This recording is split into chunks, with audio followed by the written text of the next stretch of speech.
Welcome to Bleav in Buckeyes. I'm Bryant with All-American quarterback Chimdi Chekwa. We got a very special guest for you guys today, Ahmed of NBC Sports with college football Saturday night. How's it going? What's going on? Good to see you guys. We just had you guys over on Peacock, which was you guys did us a huge favor by keeping that game close through the first half and the second half. Viewership that definitely helps. Great to join you guys and talk a little Buckeyes and college football. Yeah, man, we're glad that you are here. This show is brought to you guys by FanDuel. Chill, man. What's up, man? You excited over there? Buckeyes get another win against this. I ain't gonna say in-state rival, but you know. Yeah, I mean, you gotta secure that state championship every year, right? So that's what they did versus OU. I'm curious though. You know, with all of the different streaming services, right? You got Peacock gets the game. Yep. I think week one, Big Noon had the Texas Ohio State game, so it was a noon game. I'm curious, how do you view this this certain era of, you know, different streaming services getting different games, trying to pull the viewers, specifically Ohio State, being that it's a big fan base and Ohio State fans are upset about Big Noons for big games and they're upset about Peacock games. I'm interested in your take on that. Sure, and that's all understandable. I think that what we've learned is college football is so valuable, and especially the brands like Ohio State, that all the networks want them. And so it's like the good and the bad, right? It's insane popularity for the Buckeyes and that program and what they do. But that just means that it's like a tug of war between NBC, CBS, Fox, Big Noon. I'll tell you what, if you guys want to play Under the Lights, Big Ten Saturday night, NBC every single week, we will allow that. We would actually love to make that happen. So we will do that a couple times. I think we got a couple on the schedule from here on out, which we're super pumped about. But no, it is tough, and it's confusing. It's confusing for us, even though we're in the business sometimes. But all we can do is try to make sure that when you do have a game on Peacock, when you do have a game on NBC, that we take care of you guys, we take care of the fans, service you as well as we can, and show you a good game. I think we have the best team in the business, and obviously I'm biased, but Noah and Todd Blackledge and Catherine Tappan, I think they call a tremendous game. Under the Lights, I think there's nothing like it in college football. I love that atmosphere and the band and the students. They've had all day to party. And so, like, when we have the games on NBC and when we are lucky enough to get the Buckeyes, I hope that people at home are like, you know, they do a good job. I enjoy watching them because that environment is so cool to watch. Last weekend, even though it was a close game, and I know there are a lot of nervous Buckeye fans, it was a really cool game to watch. And so hopefully when we have the games, you guys will go, that's a pretty cool deal. Yeah, I kind of put you on the spot there, but no. One of the things that we heard from Ohio State's president was, you know, when the new negotiations for Ohio State or for the Big Ten come in the next, I don't know how many years at this point, right? They're going to consider, I don't know if he said it's all right, but alluded to the fact that they're considering that Ohio State is getting kind of the bulk of the viewership. So how do you, I guess, make that fair in terms of, you know, revenue sharing, TV deals? I'm also interested in your perspective on how you think that unfolds for schools like Ohio State, and not just Ohio State, Clemson maybe, Florida State in the ACC, just some of those bigger teams that are carrying the bulk of kind of the ratings and the viewership. Are they going to be able to navigate that?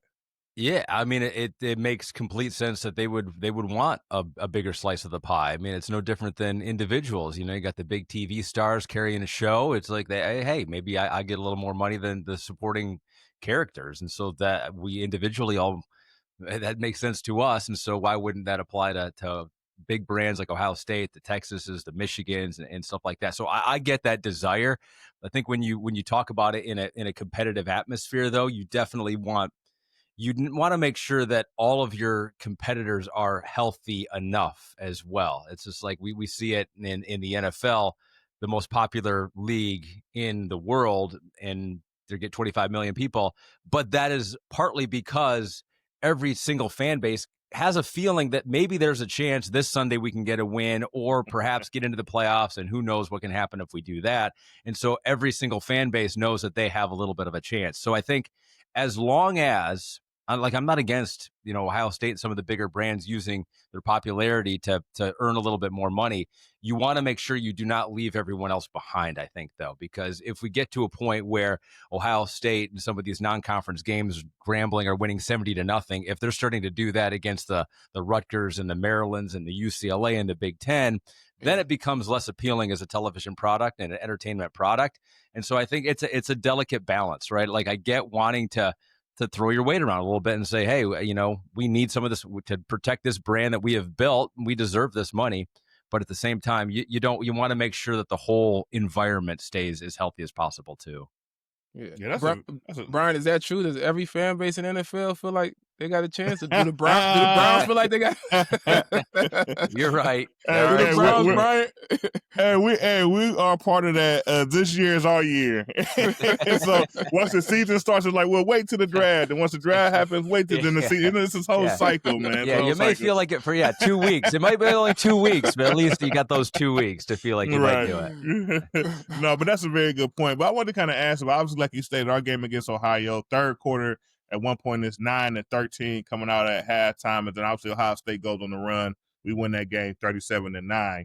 But in the fourth quarter, I want to kind of bring up the point that, the commentators start saying, like, hey, this game is getting out of hand here. You might want to get over to the Notre Dame, Texas A&M game, which was a good sell. It was funny. It was good for TV. But I guess what's your thoughts on that? Obviously, you guys having that Peacock to the night game connection there, and also there's some synergy that's pretty good for a college afternoon or college night, right? Yeah, that's actually highly unusual. Usually we don't have 2 games going on like that. I think we had it last year with Ohio State and Michigan State, and so it's happened 2 years in a row with you guys. It makes it incredibly difficult for us in the studio because it's me, 2014 national champion with the Buckeyes, Joshua Perry. We got Matt Castle was in studio with us. So we are trying to track and do pregame shows for Ohio State. We had about 5 minutes to switch over, do the pregame show on NBC for Texas A&M and Notre Dame. And then once we finish with that, we're like, okay, let's go back to Ohio State. What's happened there? Because we got to do the halftime show for that and then switch over and do the halftime show. So like God bless my bosses. It made sense to do it for them. But I hope they never do that again because it made it incredibly difficult to watch the game because you're doing halftime for both these games. You're like, I hope that I have seen it as much as the people watching this game. So it did make it for a unique night. Like, thankfully that, like I said, Ohio State was close at halftime, made the compelling halftime show. And then obviously Texas A&M and Notre Dame came down to the final seconds for that one. But with our relationship with Notre Dame and our relationship with the Big Ten, it really gives us the opportunity to dive into the fan bases of the Big Ten schools, Notre Dame, which has felt like a Big Ten school for such a long time. And while there's so much SEC love out there and ESPN, and we give them love on our show and show the highlights, it is kind of cool. I grew up in Michigan. Don't hold that against me. I grew up on the west side of the state. It's cool for me to be able to cover Big Ten football because I just know how unique it is, how much it matters to everyone who either went to that school or just grew up rooting for that school. And so for me, I'm living a dream being able to talk about all this stuff, even if it is a little hectic on a Saturday night every once in a while. Yeah, I got you. Now we want to dive. I want to dive a little bit into the AP poll. Obviously, they just released it early this morning, and I just want to kind of get your perspective on it. But things get a little bit wonky, right? Notre Dame now is 0-2, but it's still kind of ranked. I think they ranked 25th in the nation in this poll. UCF, who probably is the only team in the nation that has 2 ranked wins, lose a game to Miami, which is a top 10 team, and now they're out of the rankings in general. I guess, what's your thoughts on that, and how does it flow? And then also the weight it carries, the people trying to make those decisions early on decision and ranking teams and put them in spots. Yeah, well, totally. Well, if you'll allow me to get into a little bit of my rant on the AP, and not on the AP, and I think all the voters are trying to do the best they can, and it's so difficult because in college football, I give a lot of credit to Ohio State for playing that Texas game early on.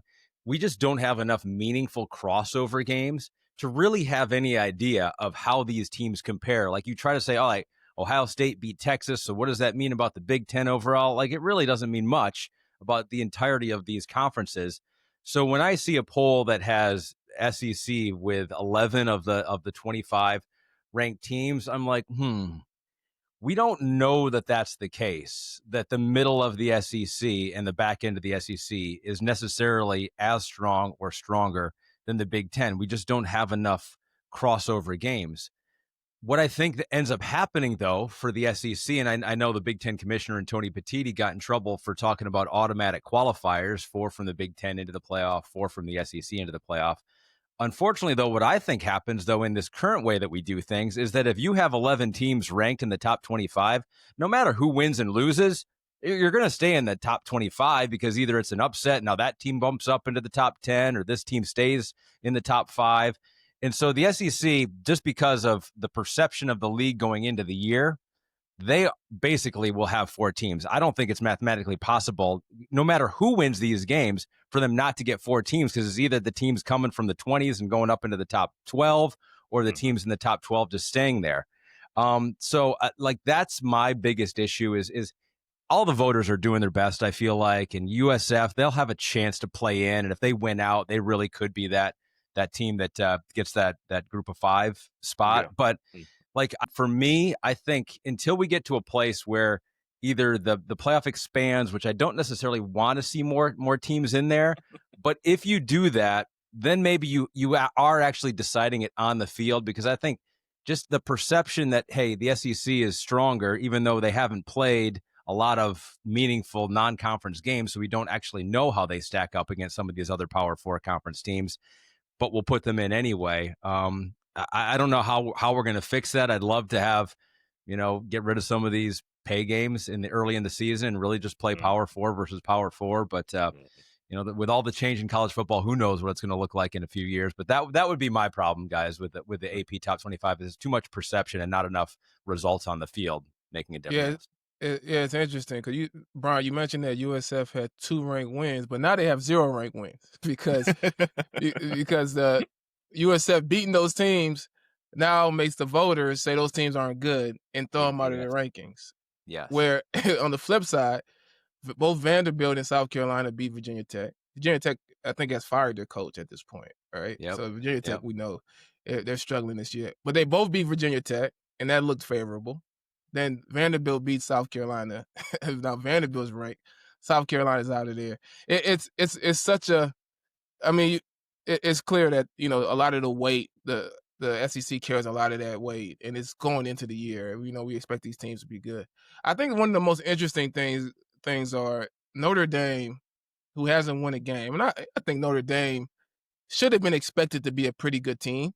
Mm-hmm. I think early on, it gets tough sometimes early on, because if you play good teams early on, and there's something that's messed up, it's going to still be messed up. You haven't had time to fix it yet, right? But I don't think Notre Dame should be ranked. I think at this point, if they're a good enough team, they get back in the rankings by stacking wins throughout the year. But you start off, you lose to Miami, who I'm not sure Miami was ranked going into the year. I don't know if they were or they weren't. But now they're a top 5 team. Yeah. Right? Yeah. Then you lose to Texas A&M. Now Texas A&M is a top 10 team. And the only way to justify that is to say, okay, Notre Dame has to be a decent team. Right now, their defense, which Notre Dame is a team. We both play with Marcus Freeman. Notre Dame is a team that is driven by their defense and run game, first and foremost. They have to fix that defense. And to me, until they do, they don't deserve to be ranked right now. And they have an opportunity, just like these other teams, they have an opportunity to play themselves back into the rankings. They play a ton of Big Ten SEC teams, right? They'll be in position where USF, these first 3 games were their kind of opportunity to show that we, deserve to be up there. And by them beating those teams, they got thrown out. So I know I really don't like the AP. I don't like the pre-season rankings and how much weight is put on that. And I don't know how much of that impacts kind of the college football playoff voting. From your perspective, how much of that, even just from a perception standpoint, impacts the college football playoff voting once those rankings come out? I think a lot right now in the discussion. Now, here's the good thing about it is that it does usually play itself out. Like if Notre Dame does in fact run the table, or if they lose another 1 or 2 games, it's like it's not even a discussion at that point. So it's like I always laugh when I see they come out in week 7 or 8 with the current college football rankings, and if the season were to end right now, these are all the teams. I was like, well, so much is going to change. Like none of this matters because you will be able to play it on the field. And like, I'm with you. Like, I think Notre Dame is good. And I think those 2 teams they lost to are good. And it was 1 possession and an extra point on both those games. And so I'd be okay with the argument that Notre Dame still looks like one of the top 20, 25 teams in the country. But at a certain point, to your point, like the results have to matter. It's like, it can't just be like our perception. We can't say, hey, there's a 4-loss Notre Dame team, but we think that they're better than this undefeated whatever Indiana team from last year. At a certain point, the results on the field have to matter. And if you've won all your games or only lost 1, no matter the competition, that's got to matter. And so like I am in favor of, here's the crazy thing is that I like big ideas, and I know it's been bashed a lot about the automatic qualifiers for the Big Ten and Tony Petitti's idea, and then it floats out there like, what if we expand it to 24 or 28 teams, and that just sounds ludicrous and crazy.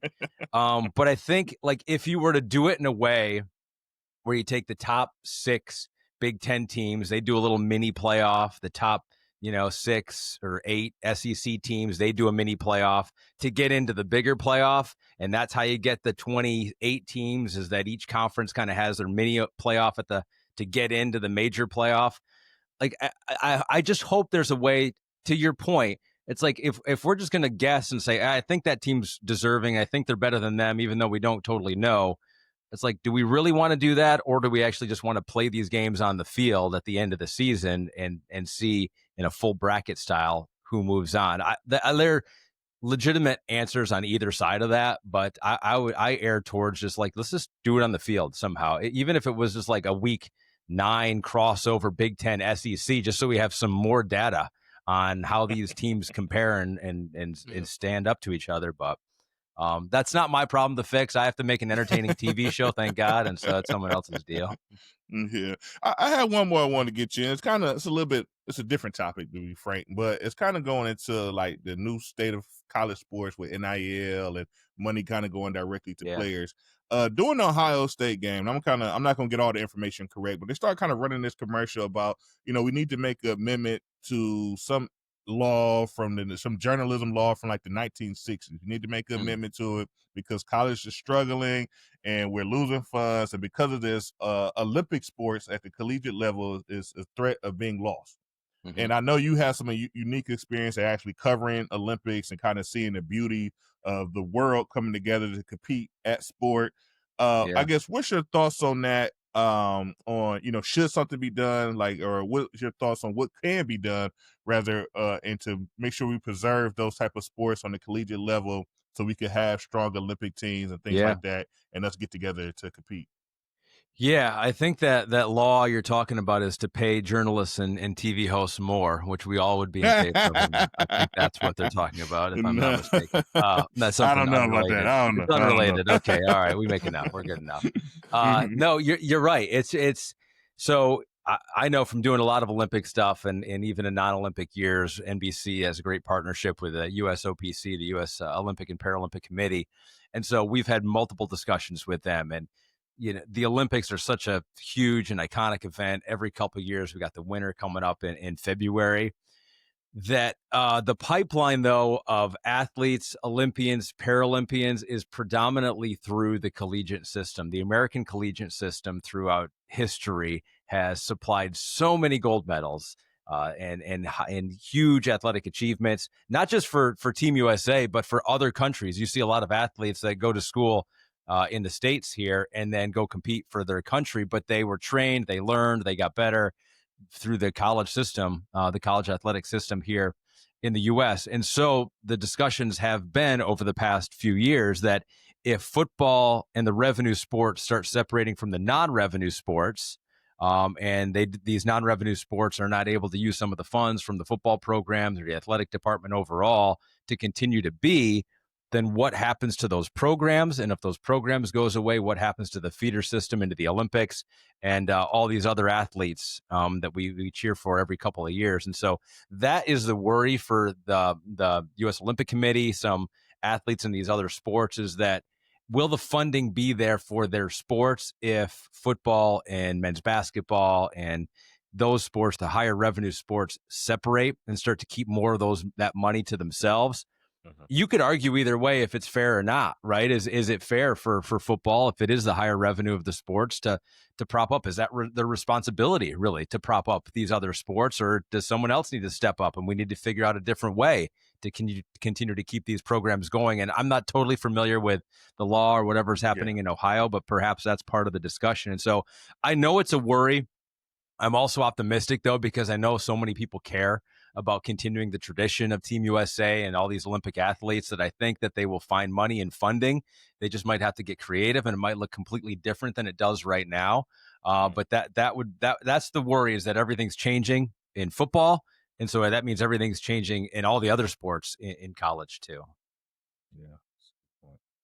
Well, we appreciate your time and taking some minutes to speak college football with us. Obviously, we know it's early in the year. Things are going to shake out and kind of play themselves out on the field. But we really appreciate you taking time and gaining some of your perspective on our Buckeyes, college sports in general, and just how things are going across the nation when it comes to the great sport that we love, college football. And if you can put it out there, Penn State, Ohio State, night game.